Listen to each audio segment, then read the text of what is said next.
You're invited to imagine what's next. What the next view you wake up to will be. Where your next adventures will start from.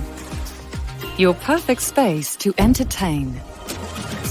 And your sanctuary to unwind in.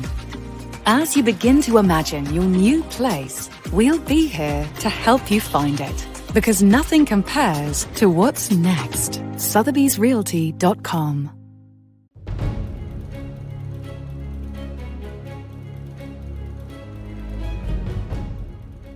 Ahead of Gandhi Jayanti, we put the spotlight on India's cleanest city, Indore in Madhya Pradesh, which has created quite a stir by bagging this title for the 6th time in a row in the Swachhta Survekshan undertaken by the Ministry of Housing and Urban Affairs. How has Indore done it? By cracking the code on one major aspect, waste collection and management. Today, we decode step by step Indore's exemplary waste and cleanliness drive to see what has been the winning formula and what can other cities learn from it. We are joined by Harshika Singh, Indore Municipal Commissioner. Harshika ji, a very warm welcome to Urban Agenda. Let me start by congratulating you and the citizens of Indore for ensuring that they don't lose that #1 ranking. You won it for 6 years in a row.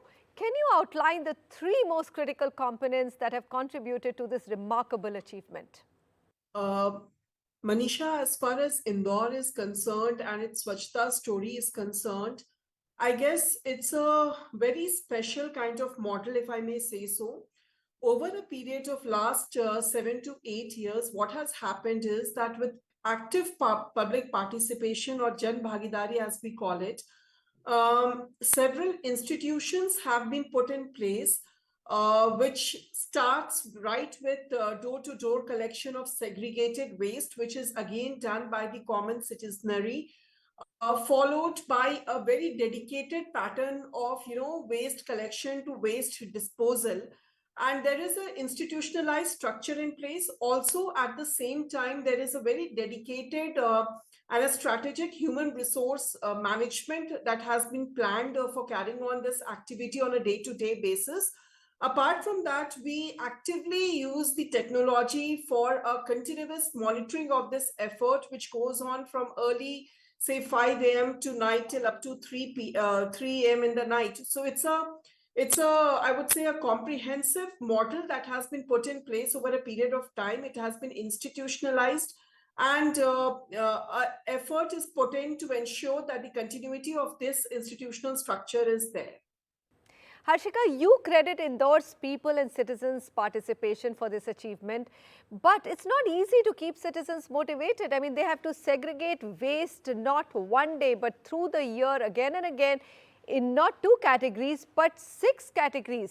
How do you keep that going?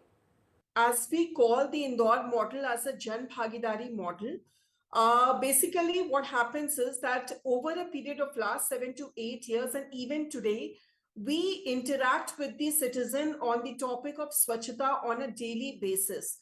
So apart from the common, I would say, Nagar Nigam or IMC intervention with the public, we have a lot of these NGOs also on board. And on a daily basis, we carry on a lot of these IEC activities, a lot of these awareness activities, and with a lot of effort, with a daily intervention into the life of a common citizen of Indore, we have been able to sustain this effort. Over a period of time, this has now become the habit of any Indori that they would not, throw anything in the open. They would segregate the waste into 6 pits and give it to us for proper processing. They would, in fact, discourage anyone if he or she is found throwing anything or doing anything which is against the Swachhta movement. So actually, this awareness has been created over a period of time, and even now we continue it on a daily basis with continuous interaction with the citizenry, not only at the IMC level, but also at the level of the common community networks, which exist in the form of NGOs, which exist in the form of various resident welfare associations, etc., with which we interact almost on a daily basis. There's an army of Safai Karamcharis involved here, including Karamcharis who work at night, and a majority of them are women. How do you keep them motivated? Obviously, we have a very big dedicated team of Safai Karamchari, without whom this entire effort and this entire mission would not have been successful. And to start with, I would suggest that there are a lot of these associations of Safai Karamchari who were put on board. We, as a part of the IMC, ensured that the welfare of a Safai Karamchari, not only the welfare of the Safai Karamchari, but also of his or her family, is a topmost priority. So be it, educating their children, be it in terms of taking care of their health needs, taking care of their insurance, etc. All these things are taken care of by IMC. We try to reassure them that they are a part of the IMC family and not just a Safai Karamchari. And over a period of time, it has become a matter of respect for them to be associated with the Swachhta ambit of IMC as a Safai Karamchari. And in fact, we organize various events, like recently on one specific day when there is a special festival of the special community of people who are associated with the Safai Abhiyan. On that day, the entire city, in honor of the Safai Karamchari, just come down on the streets and do the brooming. And it's not just mere shramdan, but it's actual effort on street, just in respect of it. So we keep on doing these things just to make them feel a part of this entire community and to keep them engaged with us. Harshika, let's talk finances. Whether it's money to pay the Safai Karamcharis, which many cities actually run out of, or the investment needed for infrastructure like collection vans, the waste segregation units, composting plants, most cities are struggling for money. How did you make the finances work? Okay, so basically I would say the finance model of Indore Swachhta story is a mix of different models. Most of our big processing plants, if I may name one of them. One is our bio-CNG plant, which is one of its kind of the country, not only country, but of Asia. It's the biggest bio-CNG plant for a wet waste disposal. All of these plants that we have established has been on a PPP model. Various financing model has been put in place to ensure that a win-win situation both for the agency and for IMC happens. Also, at the same time, when we talk about how do we fuel or how do we take care of the various expenses, the recurring expenses of the Swachhta, this entire model of ours is actually a user-based model. So basically, it's not just that everything is we in IMC lightly, or sometimes we say that we follow a carrot and stick policy. So basically, if we have come up with an SOP which is there for the Swachhta, and if someone is not found obeying those rules, we then charge substantial fine on that person. And that collection, apart from the user charges in the name of Swachhta cess that we collect, all of this help us to fuel the recurring expenditure. And over a period of time, this has become a natural habit of the common citizenry of the city to pay this Swachhta cess without fail. And at the same time, if anyone is found disobeying the rules and the SOP that we have put in place, we do collect charges and fine them also. Over a period of time, we are in a level where we have been able to achieve the break even in terms of our expenditure, in terms of the expenditure that we incur on a day-to-day basis. Another thing that I'm curious about, private companies like NEPRA have been involved in setting up huge waste management units in Indore. Again, private-public participation, or the PPP model that you just spoke about, has not been very successful elsewhere. In fact, private companies have shut down their waste segregation and management operations in several cities in India. What has worked for Indore? Manisha, I think the crux of this entire thing is that the PPP model, as it was planned in our city, we were the ones who provided them with the land, and it was a clear land for which they didn't have to think about anything else. All the clearances, etc., were basically, fueled by us. All of this has helped in establishing these plants in a very short time.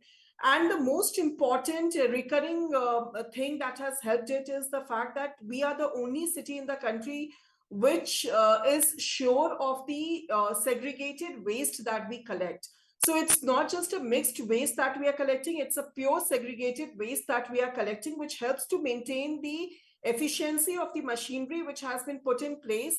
there is no bare cost, any kind of additional expenditure that these plants have to incur, and it is a 365-day effort that we do. So basically, the entire waste collection and the waste transportation is being taken care of by us as part of the IMC. It is not a part of the company's profile, and we ensure that segregated waste reach them, which in turn, if the input is good, obviously the output is okay, and the model functions as it was planned initially to be.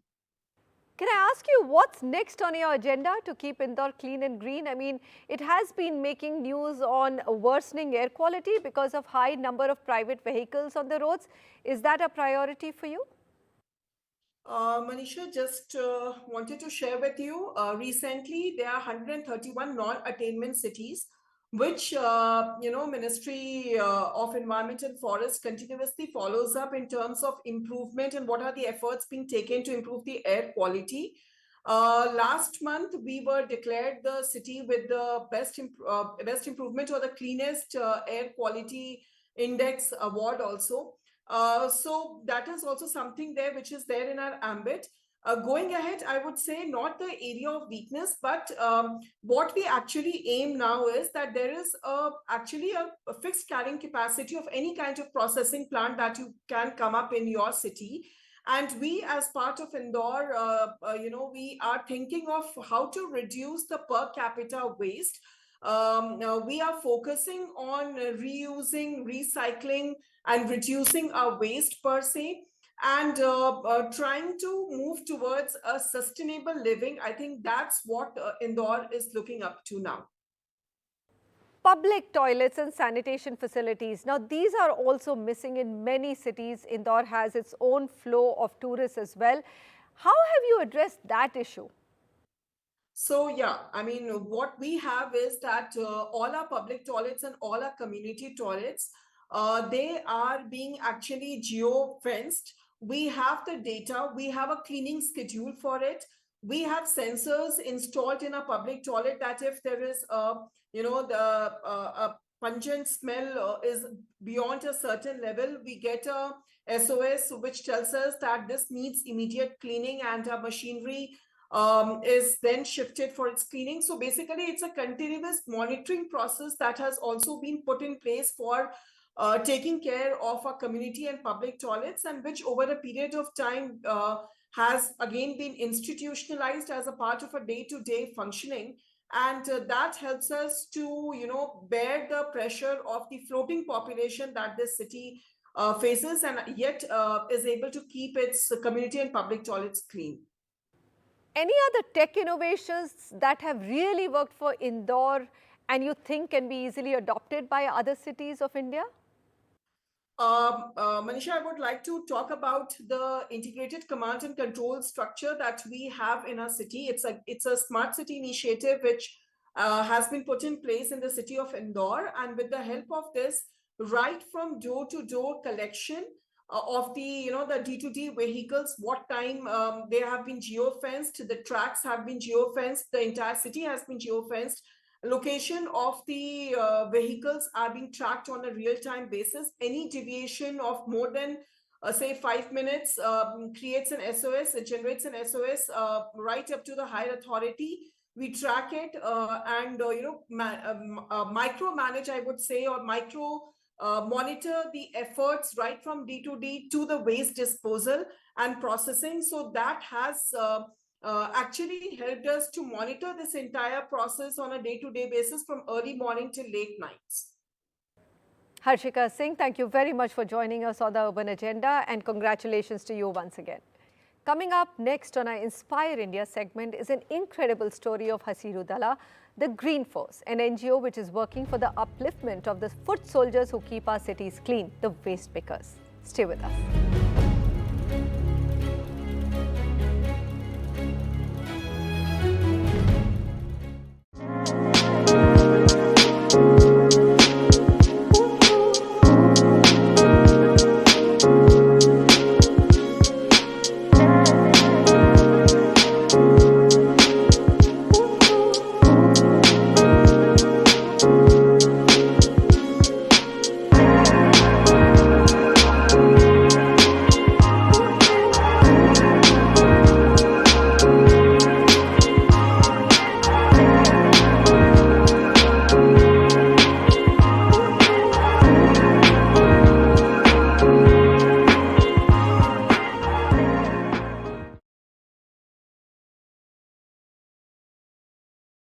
You're invited to imagine what's next.